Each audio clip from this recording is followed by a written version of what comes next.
কোশ্চেনটা কি বলছে যে √2 প্লাস একটা বড় রুট আছে 7 আছে -2 √10 আছে, ঠিক আছে, এটার মান কত হবে? দেখো খুব সুন্দর একটা ট্রিকি ম্যাথ এটা, ঠিক আছে। এখান থেকে যে এই অপশনগুলো আনা নর্মালি প্রায় ইম্পসিবল, কিন্তু শুধুমাত্র একটা ট্রিক্স বুঝতে হবে যে এই জায়গাটা শুধু তাকাতে হবে এটা কি আছে আর এখানে কি আছে, ঠিক আছে। দেখো যদি আমি এখানে 10কে ভাঙাই, 10কে ভাঙলে আমি পাবো কত, 5 × 2, সরি √2 × √5, ঠিক আছে, যেহেতু রুটের মধ্যে আছে।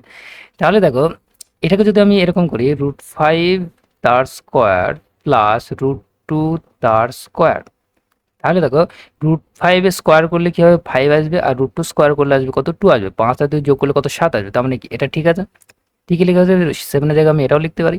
আর এখানে আমি যেহেতু পেলাম কি √5 প্লাস √2, তাহলে এই জিনিসটাকে যদি আমি ক্লিয়ারলি লিখি তাহলে কি আসবে, দেখো √2 থাকলো প্লাস √7 এর মধ্যে √5 তার স্কোয়ার প্লাস √2 তার স্কোয়ার মাইনাস 2 ইন্টু √5 ইন্টু √2।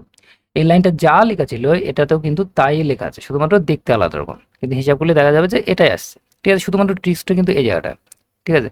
তাহলে দেখো a square plus b square minus 2ab মানে কি এ মাইনাস বি তার হোল স্কোয়ারের সূত্র। তাহলে আমার কি এখানে আসছে √2 প্লাস এ মাইনাস বি তার হোল স্কোয়ার সূত্র মানে কি √5 মাইনাস √2 তার হোল স্কোয়ার।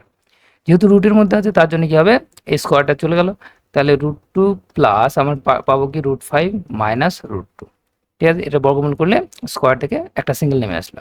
তাহলে এখানে দেখো √2 কেটে গেল, তাহলে পড়ে থাকলো কত, √5, সরি √5, তার মানে কি অ্যান্সার কোনটা হবে, অ্যান্সার অপশন সি হবে রাইট অ্যান্সার, ঠিক আছে।